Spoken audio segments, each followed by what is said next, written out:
Welcome back to my channel, everyone.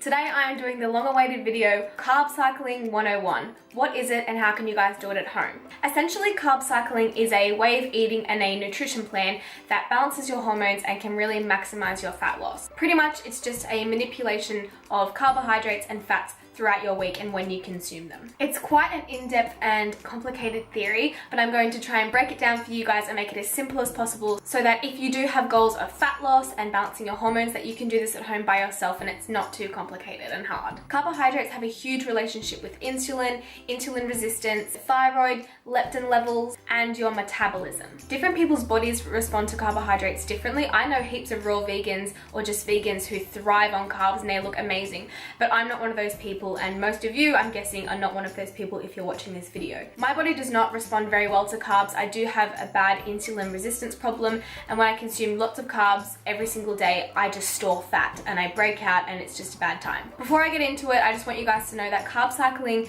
does require a lot of preparation, organization, and commitment. You need to be committed if you want to see proper results. You can't just do it for 3 days and expect to get shredded, because I can promise you that's not going to happen.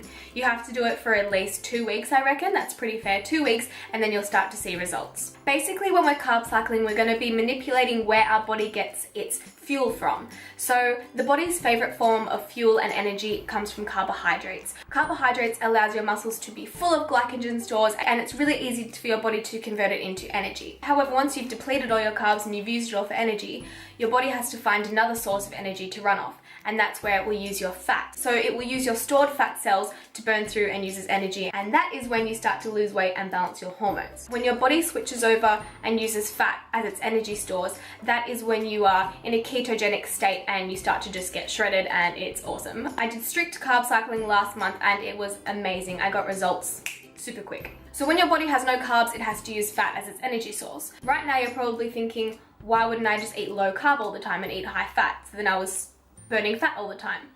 Your body actually adapts. So your body gets used to whatever you're doing. If you just eat low carb all the time and eat high fats, your body's gonna get used to using fats as its preferred energy. And this is when people start to plateau and stop seeing results, and they think, oh, low carb diets don't work.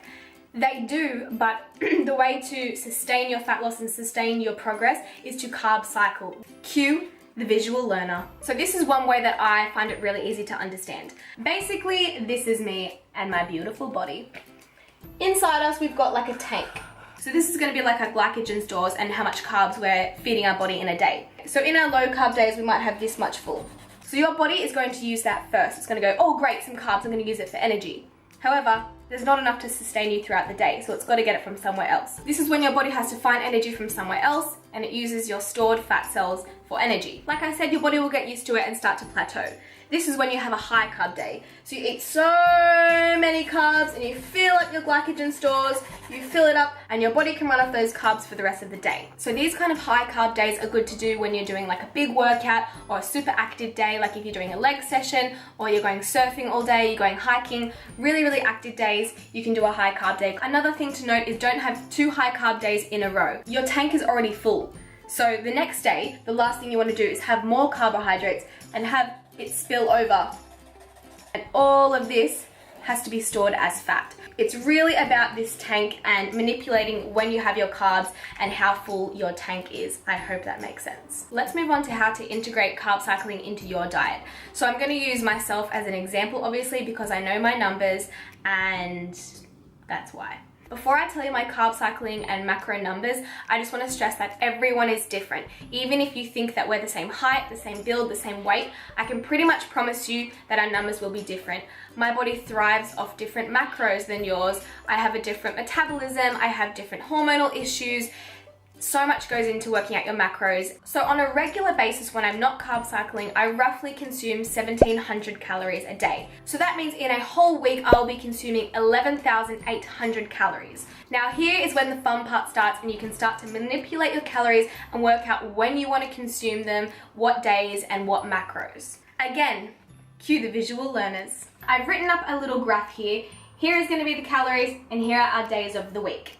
So basically, we are going to have high carb days, moderate carb days, and low carb days. Our low carb days are also low calorie, our high carb days are high calorie, and moderate carb days a moderate calorie. So in the whole week, I'm roughly consuming that many calories. So I've got mine written here on my phone. I'm just gonna copy it out for you so you can see it. On Mondays, I said that I'm consuming 1,300 calories. So that's obviously going to be my low carb day. So we'll put that there.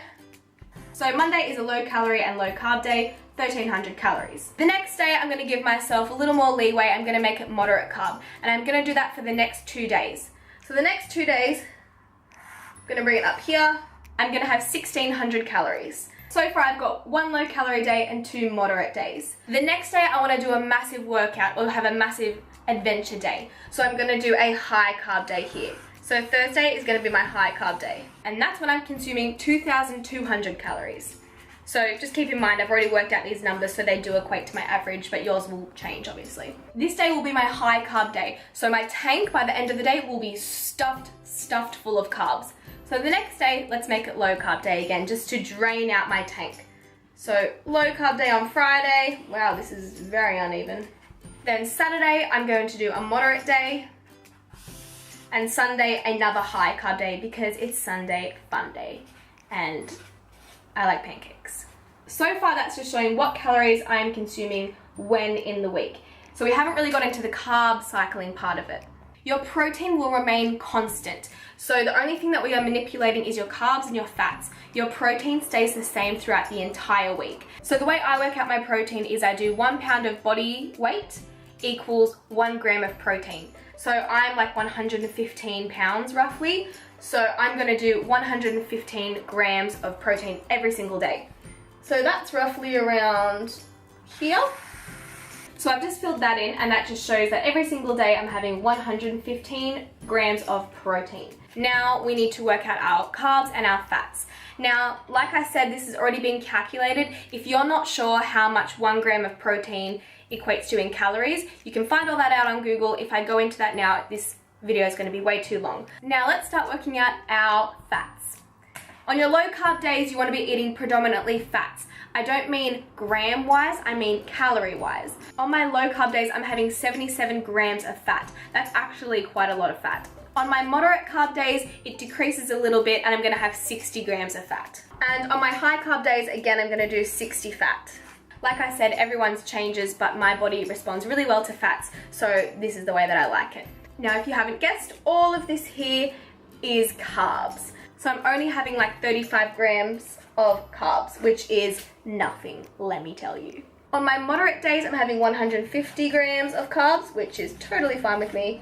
And then on my high carb days, I'm having 295 grams of carbs, which is a lot for me. And there you have my weekly carb cycling plan. I don't think I've ever hit my numbers properly. I'm pretty chilled and relaxed when it comes to hitting my numbers, but as long as I'm roughly in that ballpark, then it works. I always see results when I do it like that. And remember, your numbers are gonna be totally different. That's just a rough guide to what yours could look like. Just make sure your high carb days are not consecutive. Carb cycling is a massive, massive mind game. On your low carb days, you're eating so much fat. For some people, you think, but fat makes you fat. How can I eat this much avocado and nuts and get shredded?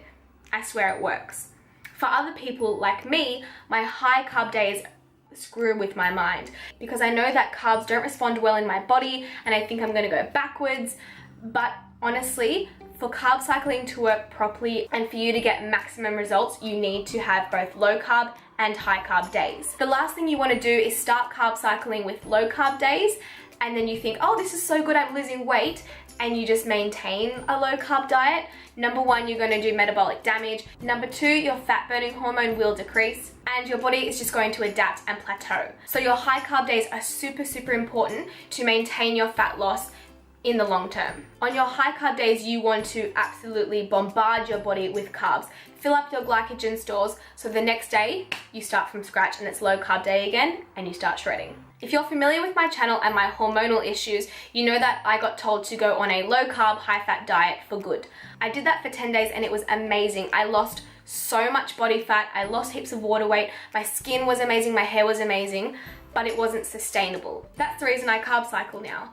I love bananas and acai bowls and granola and bread and everything like that. So carb cycling is a way to reach your goals, but also have the foods that you want. If you want to manage your hormones and get the best results, you want to choose whole foods, nutrient-dense foods, especially on your low-carb days. You don't have that many calories to play with. On your low-carb days, your carbs will just come from vegetables.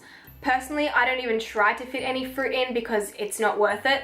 You can have a couple of berries and then that's all your carbs gone. So just really stick to your green vegetables on your low carb days. Anyways, I really hope you guys enjoyed this video and it made sense. I know it is quite complicated and an in-depth theory, but I wanted to break it down for you and make it simple so that you guys can do it at home. Subscribe to my channel because I put out new videos every single week, and please give this video a like because it really, really supports my channel.